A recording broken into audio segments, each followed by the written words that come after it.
take a look. We are looking at daily CCR 77. This is your Monday task. Let's jump right into this. Make sure you're on this on Explain Everything. And here we go. There are 16 cookies, 3/8 are chocolate, and 2/8 are sugar cookies. That's sort of like saying 3/8 of them. And of is a hint for multiply.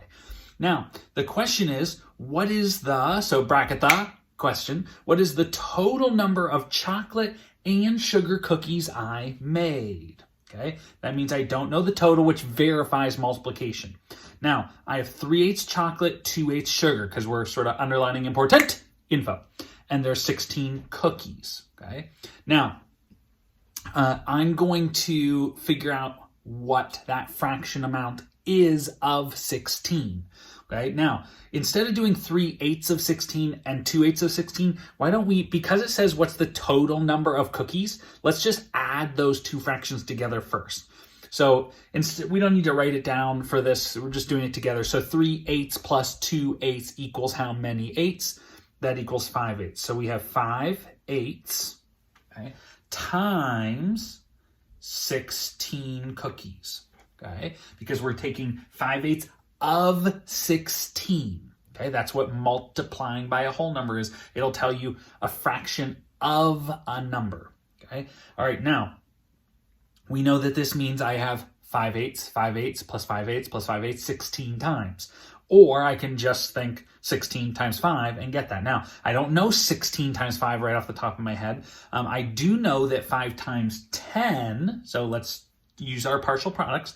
I know 5 times 10 is 50, and 5 times 6 is 30, so 50 plus 30 equals 80. Okay, so you can do that mental math by using your understanding of place values and things like that.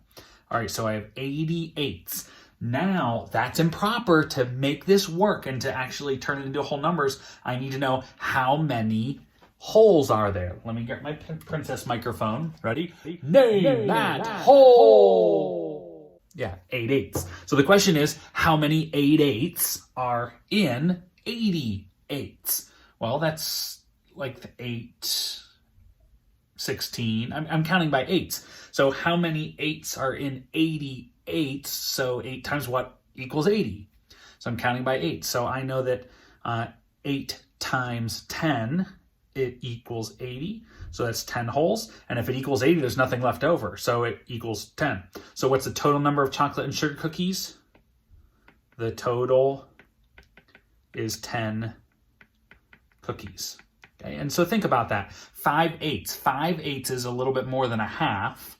And does that make sense? 10 of the cookies out of 16? Yeah.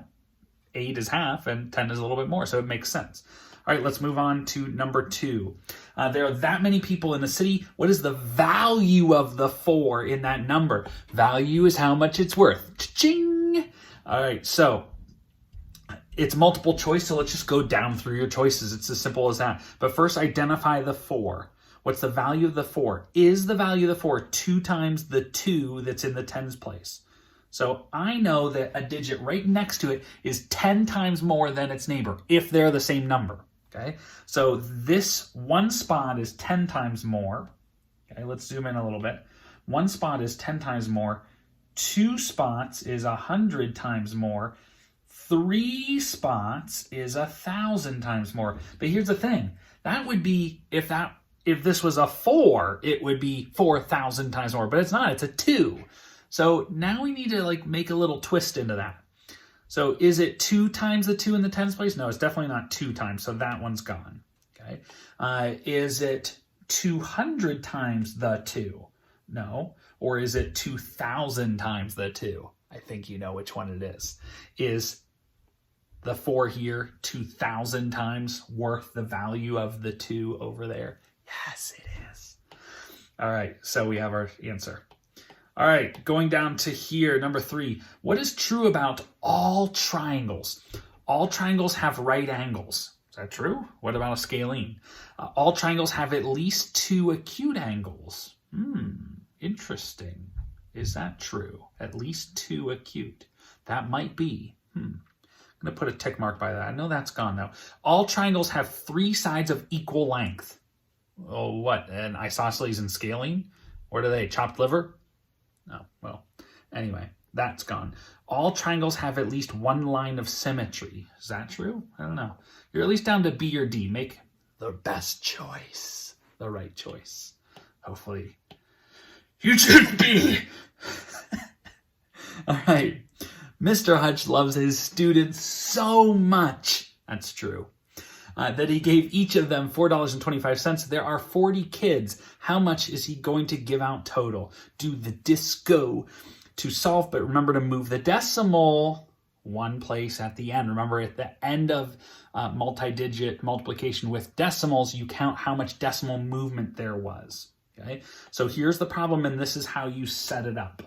Okay, always put the bigger amount of digits on the top. With multiplication, you don't line up decimals. With addition, subtraction, you do. Okay, so you're going to do your disco. Here's the thing, though. When I do all this zero work, it's all going to be 0. So I can just go ahead and 0 times 5, add 3 group. 0 times 2, add 3 group. 0 times 4, add 3 group. Slide, slash, 0. There we go. Okay. So now I can go ahead and do my 4 times 5, add the regroup, 4 times 2, 4 times 4, and put them in those spots. Now, when you add them up at the end, at the very end, look, we have 2 decimal movements, okay, 2 places over. So that means down here, I need to take my decimal and I need to go 1, 2. So my decimal needs to end up right there as well. All right, let's look at this one. We have Connor plays guitar from 1:15 until 5 till 2 o'clock. Okay, then from 5 after 3 until 1/4 till 4. How long did he play in all? Notice I labeled all the start and end times. Okay, so let's get that set up. So a quarter past 1 o'clock. You got to be careful there. So place from that time, so that's 1:15, okay, until 5 till 2, okay? So 5 o'clock until 2, that's 1:55. So I have 1:15 to 1:55, okay? Then from 5 after 3, so that's 3:05, until 1/4 till 4. That means 1/4 until 4 o'clock. So that's 3:45. Every 15 minutes is 1/4.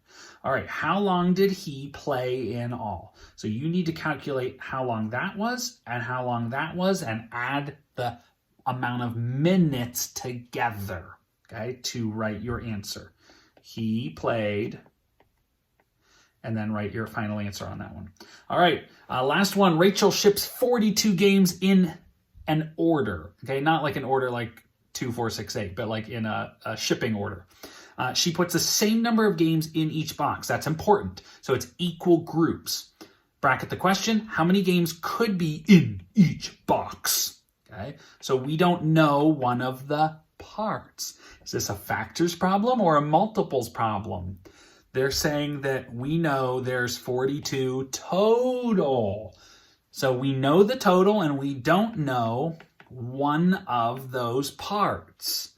So is this a factors problem or a multiples problem? Remember, factors are the numbers we multiply together to get a product. So this is a factors problem. So which one of these numbers could work for how many she put in each box? Okay, make sure you test them out and find the right one. All right, that's it. Once you have that done, back that out and screenshot that and send it to me in Class Dojo. All right, let's have a great week.